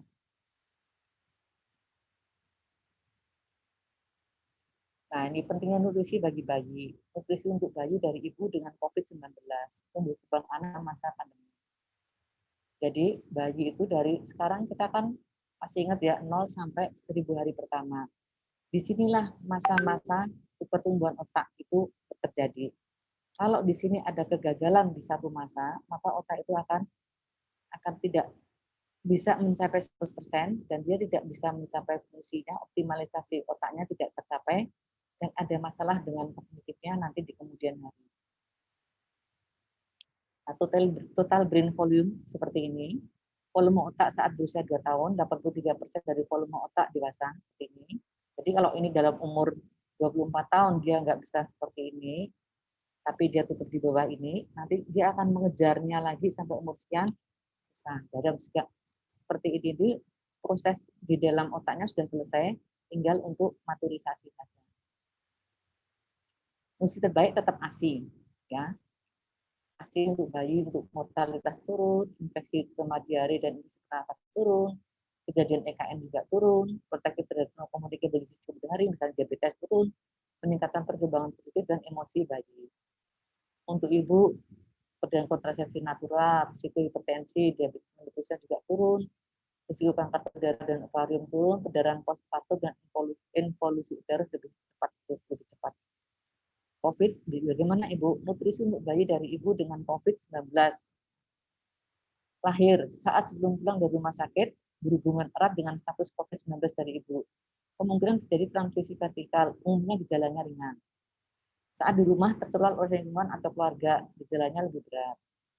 Ini ya kita lihat, jika bayinya simptomatik, spesimen diambil secepatnya. Jika bayi asimptomatik, spesimen diperiksa antara 2 sampai 12 jam setelah patung bayi dibersihkan. Jika pemilihan tidak tersedia, monitor gejala klinis bayi itu tidak ada PCR-nya, apa yang kita kerjakan? Puskesmas Limbo, Dr. Gagat kan jauh tuh. PCR dikirim ke Pontianak jauh. Apa yang kita kerjakan? Monitor jarak klinis bayi. Karena kenapa? Baku emas hasilnya tetap real time PCR. Uji molekulernya 24 jam dan diulang pada saat usia 48 jam. Dan setiap pemeriksaan pertimbangkan swab tenggorok dan nasofaring, tambah rektal ya, ini opsional. Bila bayi terpasang ventilator, aspirasi trachea harus diperiksa. Untuk bayi dengan hasil yang positif, transmisi horizontal pasca pulang, itu follow up-nya dengan spesimen kombinasi dari tenggorok dan nasofaring. Uji ulang dengan jarak 48-72 jam sampai didapatkan hasil negatif 2 kali berturut-turut. Untuk bayi dengan hasil uji negatif, uji ulang dengan jarak 3-5 hari. Ternyata, bagaimana antibodi di dalam ASI, ditemukan antibodi IgG dan IgA pada ASI yang terinfeksi COVID-19. ASI dari ibu yang terinfeksi COVID-19 berpotensi memberikan imunitas bagi bayi. Kesimpulan, tetap berikan ASI walaupun ibu terkonfirmasi COVID-19. Inisiasi menyusui dini bisa dilakukan atas keputusan bersama dengan orang tua. EMD dapat dilakukan bila status ibu adalah kontak erat atau kasus suspek. Dapat dipertimbangkan pada ibu dengan status konfirmasi, dengan simptomatik ringan dan asimptomatik, dan klinis ibu maupun bayi dinyatakan stabil. Dilakukan dengan mengutamakan pencegahan penularan COVID-19, yaitu ibu menggunakan APD, minimal pakai masker. Sebaiknya diawasi oleh tenaga kesehatan. ASI donor. Beberapa negara melakukan pasterilisasi pada ASI donor. Diketahui bahwa virus corona tipe lain akan rusak selama proses pasterilisasi. Dan tidak ada bukti bahwa COVID-19 akan rusak jika dipasteurisasi. Dan ini adalah bagaimana cara menangani dalam setting pandemik ya. Sarung tangan. Jadi kalau kita dapat donor dari ibu, dari ASI dari ibu, harus menerimanya dengan sarung tangan. Lap bagian luar permukaan botol dengan desinfektan. Menggunakan agen furisidal. DRS ya. Dan ini kalau di puskesmas paling sering adalah ini aja, cukup gunakan sarung tangan pada saat menerima botol dari ibu. Breastfeed bayi itu untuk apa? Kenapa penting sekali? Untuk imun sistem, skin, joint and muscle, throat, ear, eye, semua organ-organ tubuh, higher IQ, endocrine system, mouth, respiratory system, heart and circular system, kidney, ginjalnya bayi juga bagus, urinary, bowel, semua digestive system, semuanya bagus. Benefit breastfeeding tadi ibu dan bayi ternyata bagi keluarga dan bagi negara juga. Bagi keluarga apa itu? Mengurangi pengeluaran keluarga. Breastfeeding during the COVID-19 pandemic adalah breastfeeding terbagus untuk bayi dan melindungi bayi terhadap beberapa infeksi. Meskipun beberapa masih belum jelas apakah benar bahwa COVID-19 virus itu di dalam bagaimana COVID-19 breastfed infant are generate likely have severe respiratory symptoms when they get sick. Apakah bayi dengan COVID ini juga akan sakit? Bayi yang disusui ibunya juga akan tampak sakit respiratory symptom yang berat. Kemudian breastfeeding is good for mom. Breastfeed milk is readily available, to purchase gratis. Mengurangi kematian. Keuntungannya seperti ini dibanding kolostrum-nya. Jadi bayinya seperti ini. Ini untuk breastfeeding. Rekomendasi global hingga saat ini belum ditemukan adanya virus COVID dalam ASI, sehingga aman bagi seorang ibu terduga atau terkonfirmasi COVID untuk menyusui secara langsung atau memberikan ASI perang. Setelah persalinan, bayi diletakkan kontak kulit dengan kulit dan menyusui langsung. Inisiasi menyusui dini terbukti menurunkan kematian neonatal dan keuntungan tersebut secara substansial lebih besar dari potensi risiko penularan penyakit terkait COVID. Berbagai bukti menunjukkan bahwa menyusui menurunkan risiko kematian neonatal, bayi dan anak serta meningkatkan derajat kesehatan dari bayi hingga dewasa sepanjang kehidupan dia. Sekarang, haruskah ibu dipisah dari bayi haruskah bayi dipisah dari ibu yang COVID-19? Utamakanlah utamakan yang penting tidak menyakiti, tidak. Dan ini ada perbedaan pendapat antara WHO dan CDC. Tapi perbedaan ini tidak usah dipermasalahkan. Kalau dari WHO tetap bisa tetap bisa dilakukan praktis skin to skin kontak, kangguru mother care, dan tetap perawatan bersama rooming in selama seharian, dan breastfeeding is strongly recommended. Breastfeeding tetap diberikan kepada bayi selama ibunya menghendaki, dan untuk kesehatan anak. Ibu harus selalu mencuci tangan, menggunakan masker jika batuk, dan selalu membersihkan tempat-tempat yang kira-kira kotor, kira-kira terkena virus. Kemudian kalau dari CDC, memisahkan bayi dari ibunya, ibu dari bayinya, sampai ibu tidak lagi infeksius. Selama pemisahan ini, CDC merekomendasikan kepada ibu-ibu untuk tetap memeras bayinya, untuk memberikan kepada bayi baru lahirnya tersebut. Jika rooming in is preferred by the mother and tidak bisa dilakukan karena fasilitasnya yang sangat tetap untuk jadi rooming in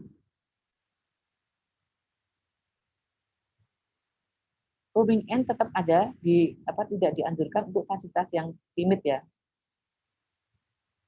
Kemudian CDC juga risiko dan keuntungan untuk memisahkan ibu dan bayi tersebut masih didiskusikan dengan beberapa, tetapi perbedaan ini tidak perlu jadi dipermasalahkan. Kalau emang mau dipisah. Karena dengan dipisah ini tetap tidak mencegah terjadinya infeksi vertikal ya. Dengan dipisah ini terjadi stres antara ibu dan bayi. Skin to skin care, support newborn fisiologi bayinya bagus. Dengan memisah ini bikin imun protection akan merendahkan itu. Dengan separation disturbing mengganggu baby untuk melekatkan pada puting ibunya, kesehatan ibunya. Terus kemudian untuk pekerjanya ini juga spiratingnya itu agak mempersulit ya, karena kalau spirating bayi itu kita harus merawat intinya ada bermasalah di double providers workload, dan jadi banyak providernya, jadi ada 2 berdinding sistem. Pemberiannya menyusui melindungi bayi baru lahir dari sakit dan juga membantu melindungi mereka selama masa bayi dan masa kanak-kanak. Menyusui sangat efektif melawan penyakit seperti komplikasi atau dicurigai ibu dengan gejala apapun yang sedang menyusui atau melakukan kontak kulit harus melakukan tindakan pencegahan. Ya, mother should be assisted to initiate. Jadi ibu tetap harus menginisiasi breastfeeding ataupun menyusui bayinya dengan ASI perah jika kondisinya memungkinkan. Dan juga harus proper hand hygiene and well wearing of face mask. Kemudian, rekomendasi dari IDAI, bayi, ini pertanyaan detail tadi, bayi dari ibu terkonfirmasi COVID-19, bayi termasuk kontak erat risiko tinggi, swab hari ke-1 dan ke-2, kalau perlu hari ke-14. Tidak dilakukan IMD, rawat terpisah atas persetujuan ibu. Diberikan ASI perah, praktek higiene respirasi dan APD level 2.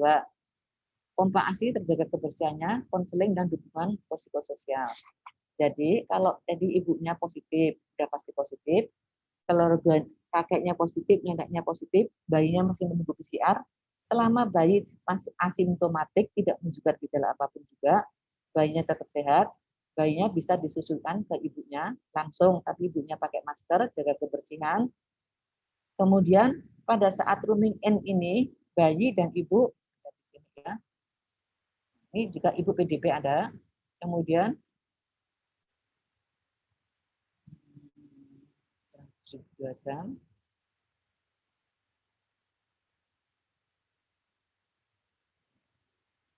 Mencuci tangan.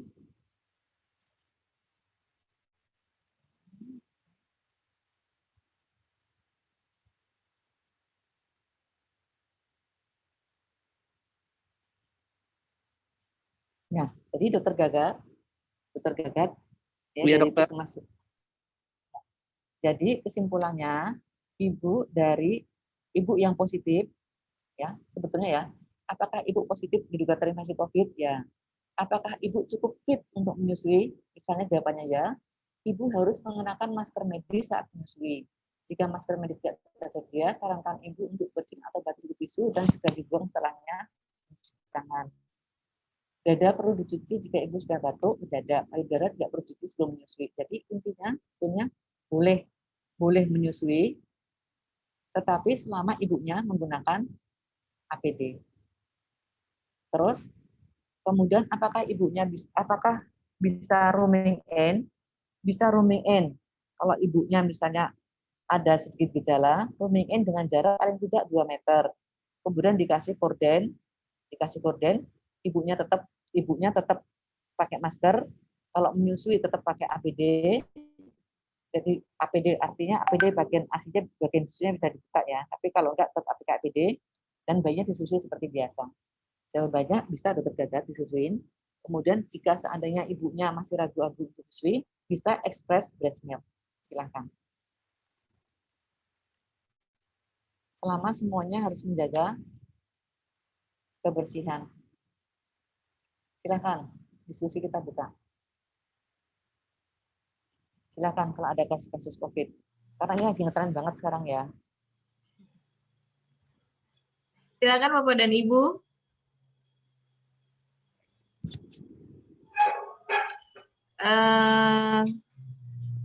Coba kita bergeser ke, tadi saya ada lihat puskesmas Pemuar, Dok. Jauh juga. Tapi sepertinya sudah live ya. Oke. Oh ada, Dr. Elsan, puskesmas Pemuar antara Sintang dengan Melawi. Selamat siang, Dr. Elsan.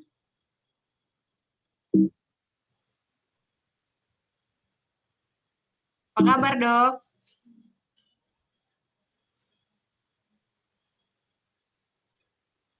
Sinyalkah? Tantangannya gini nih, Dr. Dina. Saya yakin peserta sangat ingin berkomunikasi. Halo, Dok. Selamat siang.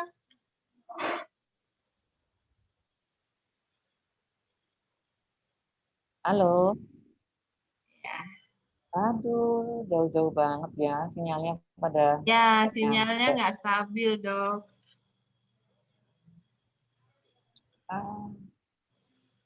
Padahal ini nanti kita ketemu terus ini. Iya, betul. Lagi ASI donor seperti apa? Bagaimana cara pakai ASI donor?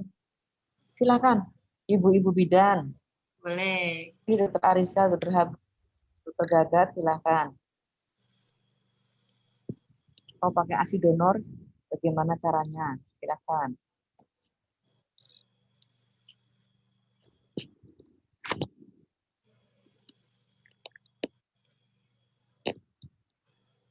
Mungkin kita sapa Puskesmas 17, ada Dokter Erika.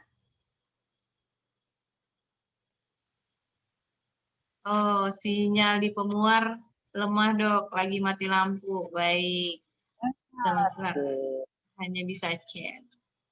Oke, Dokter Erika di Puskesmas 17.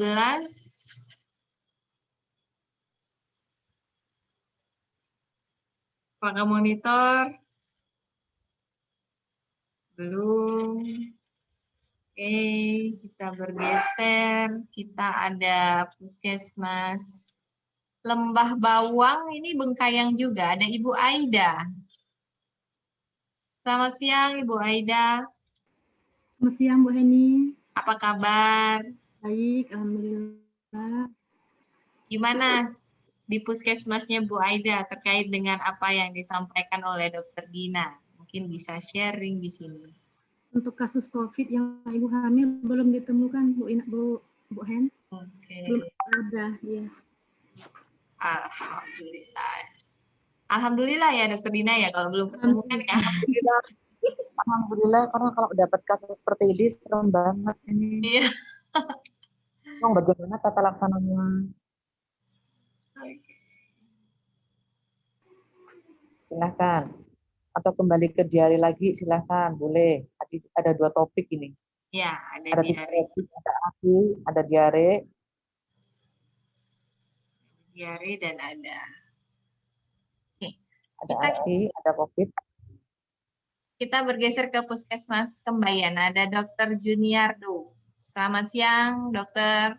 Puskesmas Kembayan ini jalur sutra ya antara Entikong, Pontianak. Apakah monitor? Dokter Selsi dari Puskesmas Kalis ini jauh juga dok, Kapuas Hulu juga. Dokter Selsi, Iya dok, apa kabar? baik. Gimana terkait tema yang disampaikan dibahas hari ini? Apakah ada kondisi serupa yang terjadi di puskesmasnya Dokter Selsi? Silakan. Kalau dengan kasus diare sih, puji Tuhan masih tertangani semua sampai saat ini. Alhamdulillah. Kalau untuk COVID? Dok, boleh tanya dengan kasus lain nggak? Boleh. Insya Allah Bu, saya bisa menjawab, saya bantu. Ya dok, gini kemarin kami dapat kasus pas bayi baru usia 3 hari dengan Icterus neonatorum. Kalau saya diagnosisnya sih udah kern icteric karena dia datangnya udah sempat tonik badannya, terus matanya udah kayak nistagmus gitu dok. Terus bayinya ini saya temukan tali pusatnya ini udah kehitaman karena keluarganya kasih daun nangka. Perutnya juga udah distensi, Kramer 4. Nah dok, gini saya mau nanya, kalau misalnya untuk penanganan misalnya di puskesmas, kebetulan kan kalau Kalis dekat sama RSUD-nya, tapi kalau misalnya yang di jaraknya jauh nih dok, kalau misalnya untuk penanganan pertamanya misalnya datang dengan kern icteric, dengan sepsis juga bagaimana ya dok? Saya jawab ya. Silakan. Jawab ya Bu Eni. Izin ya Bu Eni jawab ya. Silakan dokter. Bantu. Jadi bayi 3 hari. Pertanyaannya, apakah bayi ini kejang? Bayinya pas datang nggak kejang dok, tapi dia tonik. Dia pas tonik itu sambil menangis masalahnya, jadi belum kejang dok. Bentar. Karena bayi tetanus. Iya. Jadi bayinya ada kejang, ada demam atau tidak? Ada dok, dia demam suhu 38,5 waktu itu. Tonusnya meningkat ya? Iya. Kalau seperti ini, kalau saya lihat bayi seperti ini Kramernya baru Kramer 4 kan? Sudah Iya, sampai di telapak tangan belum? Sudah. Berarti Kramer 5. Kalau dia di tangan itu masih kayak pudar-pudar gitu sih sebenarnya dok. Di kaki juga agak pudar-pudar, cuman dia lebih kepada sakralnya itu udah kayak putih. Karena sepsis shocknya kayaknya dok. BT-BD-nya berapa? Apa dok? Bilirubin total, bilirubin pendeknya berapa? Tidak bisa diperiksa dok. Kita di puskesmas nggak ada pemeriksaannya dok. Oh ya. Berat badan bayinya berapa? 2.600. Berarti bayi bugar ya, bayi cukup bulan. Lahirnya cukup bulan, Iya. habis lahir menangis atau tidak? Cukup Habis lahir nangis. Pas lahir Apgarnya itu 9, 9-10 gitu dok. Kemudian dia minumnya apa? ASI dok. Minumnya ASI. ASInya banyak atau enggak? Terus pada saat ditimbang Kalau lagi, menurut ibunya sih banyak dok. pada saat ditimbang lagi di puskesmas, beratnya berapa? Masih sama 2.600. 2.600. Berarti ASInya tercukupi.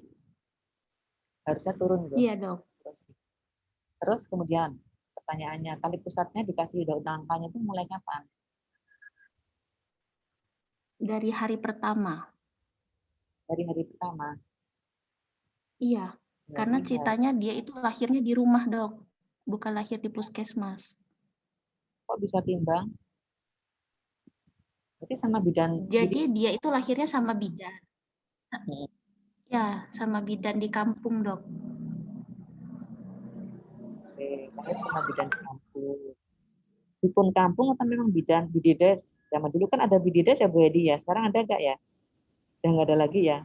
Bidan desa. Halo. Ya, lahirnya sama bidan memang bidan dari puskesmas, Dok. Cuman diturunkan ke kampung. Jadi nakes ya, sama nakes ya. Iya, sama Jadi nakes. kalau kita hadapi kasus seperti ini, saya belum bisa bilang care iterik. Satu, nggak punya data bilirubin total, bilirubin direct. Yang kedua, datang dalam kondisi tonusnya meningkat. Betul kan? Iya, Terus Dok. menangis, dia dalam kondisi tonusnya meningkat, kemudian dia menangisnya dengan pitch crying, suaranya tinggi. Dia Yang ke merintih sih, Dok. Karena dia ada retraksi juga. merintih, Iya. retraksi. Abdomennya distensi. Iya. Dipegang badannya kaku atau tidak? Ada trismus atau tidak? Setelah dia yang selesai tonik itu, dia udah lemes lagi, udah merintih aja. Tapi pas lagi tonik, ya kaku gitu, Dok. Oh ya, berarti curiganya bukan ke arah tetanus neumatorum, Pak. Tetanus neumatorum disertai dengan sepsis. Jangan lupa, sepsis kalau berat bisa membuat bayi menjadi ikerik. Berarti Siap. bayinya berarti kita harus hati-hati kalau menghadapi bayi yang iterus. Iterus, kita lihat dulu tremor ya, tremornya berapa. Kemudian kebugaran bayinya seperti apa, bayinya bugar atau tidak. Bayinya bugar, minumnya apa? Minumnya misalnya ASI. ASI. Seandainya dia care ikerik, maka dia harusnya tidak ada demam. Harusnya tidak ada demam. Tidak ada demam. Kemudian baik terjadi pada bayi-bayi yang misalnya bayi yang besar gitu. Kemudian tidak disertai dengan tonus yang meningkat seperti ini. Tapi kita agak susah ya. Jujur saya agak susah membedakan pasien ini care ikerik atau sepsis, atau jadi diagnosisnya dia masih berupa diferensial diagnosis. Jadi tetanus neonatorum, kemudian sepsis, dan care ikerik. Kalau misalnya tidak ada tali pusat hitam daun nangka itu, saya bisa bilang bahwa ini mungkin care ikerus atau bayi sepsis yang disertai dengan care ikerus. Tetapi kalau ada daun nangka yang ditapalkan ke tali pusat mulai dari undi pertama, saya curiga itu adalah suatu tetanus neonatorum. Karena setelah dia udah selesai itu dia diam. Tapi kalau dipegang dia kaku lagi nggak? Enggak, Dok. Pas coba Kalau infus, dipegang enggak kaku. oh nggak langsung menangis. Enggak, merintih terus aja, Dok, dia Berarti gitu. Berarti curiganya sepsis. Berarti kalau dia waktu diinfus badannya nggak kaku, ya bukan tetanus. Kalau tetanus biasanya dia di kesentuh kita dia langsung kaku dan tetanus itu tetap menangis, nangis gitu. Dan curiganya kalau seperti ini berarti kita ke arah berikutnya yaitu sepsis. Kalau kita ke arah sepsis, data pendukung yang lainnya nggak ada. HB, leukosit, trombosit. HB-nya dia kemarin 9,7, leukosit nggak bisa dicek di sini, Dok. Trombosit juga tidak bisa. GDS-nya 129 waktu itu. Berarti ini arahnya curiganya ke sepsis ini. Sepsis yang disertai dengan iterus. Tapi dia setelah waktu diperiksa, waktu di infus itu dia sadar kan? Dia masih sadar tapi lemes, lebih ke kayak kesadarannya sih udah kayak somnolen gitu ya dok. Jadi karena udah agak shock, jadi udah saya guyur sedikit, baru langsung rujuk dok. Kondisinya gimana katanya sekarang? Sudah meninggal di rumah sakit dok. Terlambat jadi bawaan. Berarti ini sepsis berat ini. Sepsis berat ini. Kalau kita menghadapi seperti ini di rumah sakit, dengan di puskesmas, kalau ini difterik, kita susah juga ya, karena bukan tempatnya difterik di puskesmas. Tapi paling tidak kita tahu dia difteriknya kremernya 45. Tapi kalau dia difterus itu biasanya kremernya 5 udah kuning sekali kayak anak yang dikasih kunyit. Itu modelnya gitu enggak? Kalau bagian kepala dan badan sih kayak kunyit, cuman yang ekstremitas masih belum kayak kunyit sih dok. Enggak cocok. Harusnya semuanya. Paling enggak ini sepsis berat ini. Tadi tindakannya udah betul. Sepsis. Mungkin dia udah dalam kondisi shock septic, dehidrasi. Yang penting infus dulu rehidrasi dengan NaCl dok di sini. Oke, berapa betul? Dikasih berapa cc? Saya guyur aja dulu dok. Saya nggak lihat lagi berapa cc dok. Kita kasih 10 cc aja. Apa dok? Per kg. 10 cc per kilogram berat badan. 10 cc ya dok, siap. Misalnya 2,6 berarti kan? Iya. 2,6 kilo kan? 160 gampang-gampang diguyur 250 cc sepatnya. Ya, aman. Kemudian setelah ini kita kasih maintenance, kita evaluasi lagi diuresisnya seperti apa. Diuresisnya ada enggak? Apa ya dok? Diuresisnya ada, kencingnya ada enggak? Ada.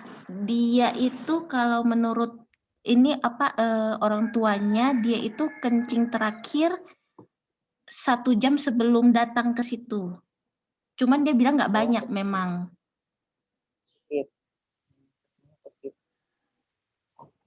Ini sepsis ini. Sepsis dengan ikterik pada pasien dengan sepsis, curiganya shock septic. Pasien banget ya. 3 hari dengan perawatan seperti itu. Kenapa bisa sepsis ya? Karena kena daun nangka tadi itu ya. Daun nangkanya diapain sih? Ya, kemungkinan besar dibalut ke pusarnya itu dok, tali pusatnya. Ditumbuk gitu. Ditumbuk. Apa dok? Daun nangkanya ditumbuk dulu. Enggak, jadi dibalut langsung. Karena menurut kepercayaan di sini kan biar cepat kering, jadi dikasihlah daun nangka itu.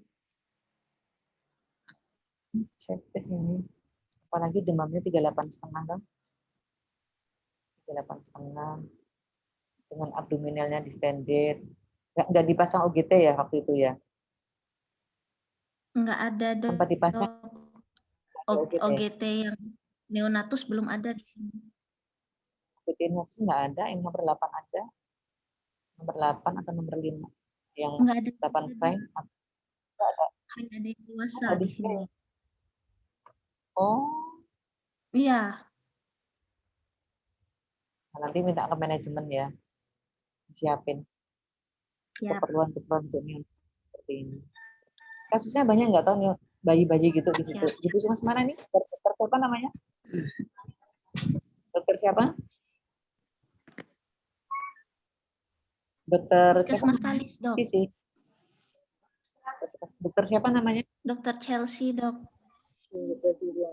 Chelsea. Chelsea, dok. Itu di daerah mana? Chelsea, oh Chelsea. Di daerah mana sih puskesmas itu? Di Kapuas Hulu, dok.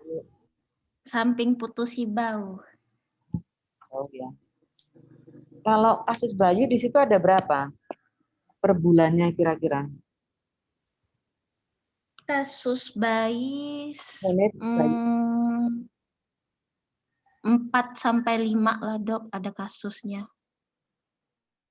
Banyak juga ya. Jadi kalau di GP lumayan itu tahu dari Lumayan. abdomennya itu kali-kali dia dikasih makan. Yang lainnya selain susu. Mungkin dikasih makan. Mungkin. Biasanya suka dikasih makan apa? Kalau di sini biasa bayi-bayi itu ya dikasihnya madu, pisang yang ditumbuk gitu dok. Cuman kita udah edukasikan nggak boleh sampai 6 bulan. Bu Heni, makasih Dokter Kelsey. Ini ada Bu Heni, meskipun pasien bayinya 4-6 pengadaan NGT nomor 8 coba deh. Nomor 8, nomor 5 frank, 8 frank. NGT nomor 5 dan 8. Iya. Yang punya puskesmas itu yang ada rawat inapnya, kasihan mereka. Periksa BT-BD itu sebetulnya ada yang pakai susu. Jadi kalau ini abdomen distendednya langsung dialirkan dulu kan, biar kita tahu oh ternyata dikasih makan macam-macam. Peristatiknya gimana kedengarannya Dokter Kelsey? Peristatiknya Peristatiknya menurun ya dok. Soalnya lama kedengarannya.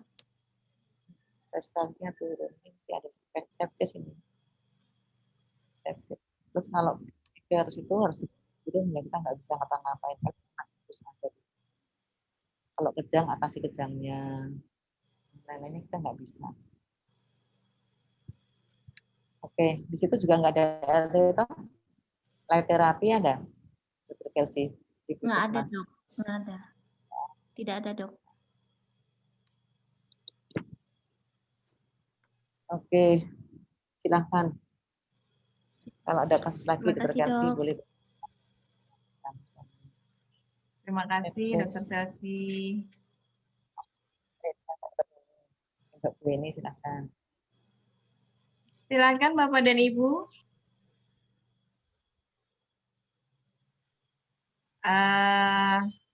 Masih ada yang ingin didiskusikan dengan Dokter Dina atau mau kita akhiri sesi hari ini? Jam 2.15. Saya beri kesempatan lagi. Silakan Bapak dan Ibu Puskesmas. Baik. Dokter Dina, sepertinya tidak ada lagi pertanyaan dari teman-teman peserta.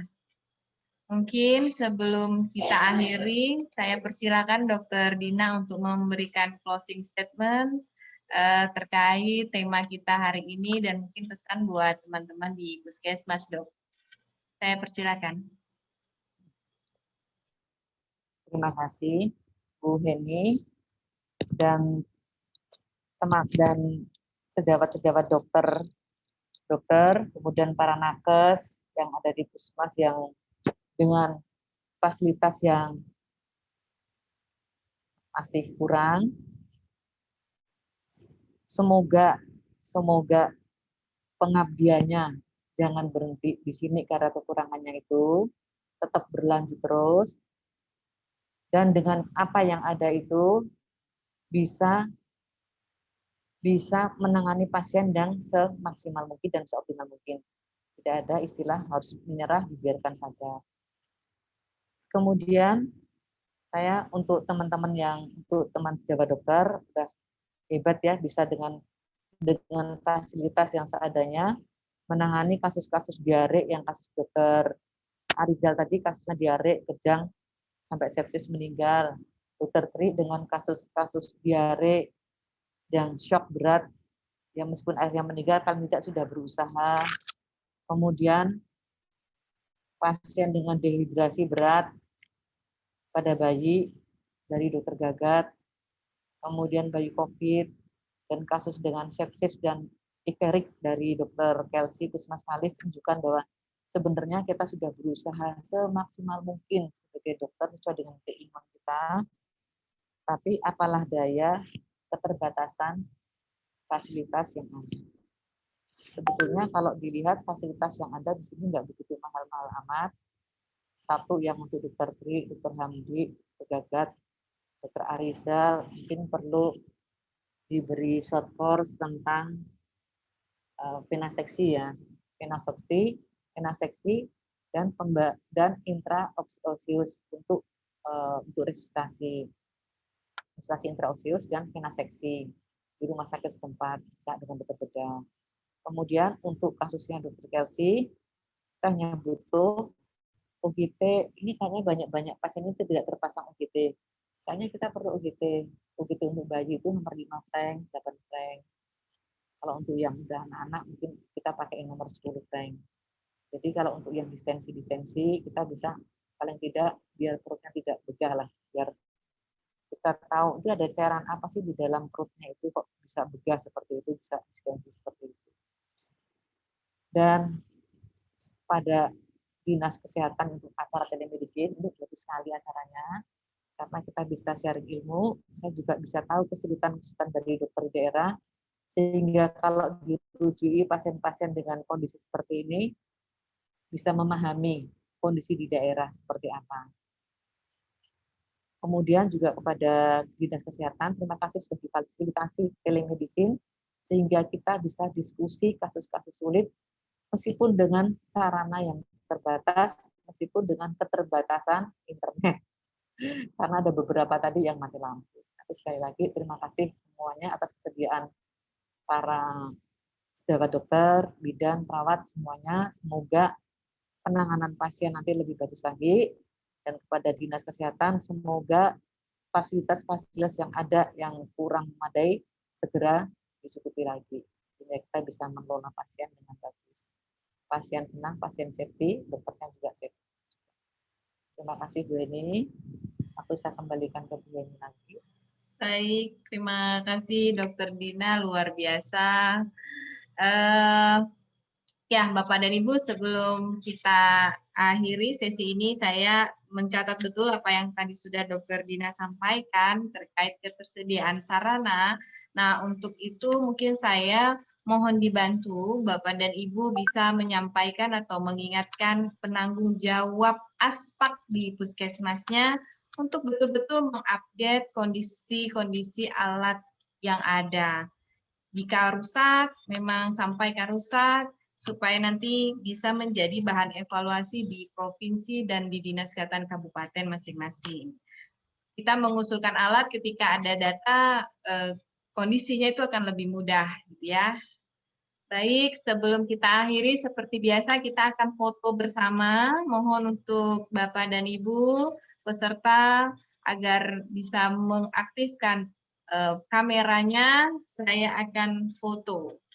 Mungkin share screen-nya bisa di akhir dulu ya, Dok. Mohon izin. Ya. Ya, baik. Hari ini kita ada 2 slide. Dalam hitungan ketiga akan kita foto. 1, 2, 3. Ya. Saya geser ke slide yang kedua. Silakan Bapak dan Ibu di slide kedua. Dalam hitungan ketiga, 1, 2, 3. Oke. Terima kasih Bapak dan Ibu. Sekali lagi terima kasih untuk narasumber, peserta kegiatan yang selalu setia. Kemarin saya salah ya, ternyata hari ini belum sesi terakhir di bulan Maret. Masih ada 1 kali lagi besok dengan Dr. Budiman di kelas spesialis penyakit dalam. Saya sebagai pemandu acara mohon maaf Dr. Dina, Bapak dan Ibu semua jika ada yang kurang berkenan dalam penyampaian saya akhiri. Wabillahi taufik wal hidayah. Assalamualaikum warahmatullahi wabarakatuh. Waalaikumsalam warahmatullahi wabarakatuh. Dadah semuanya.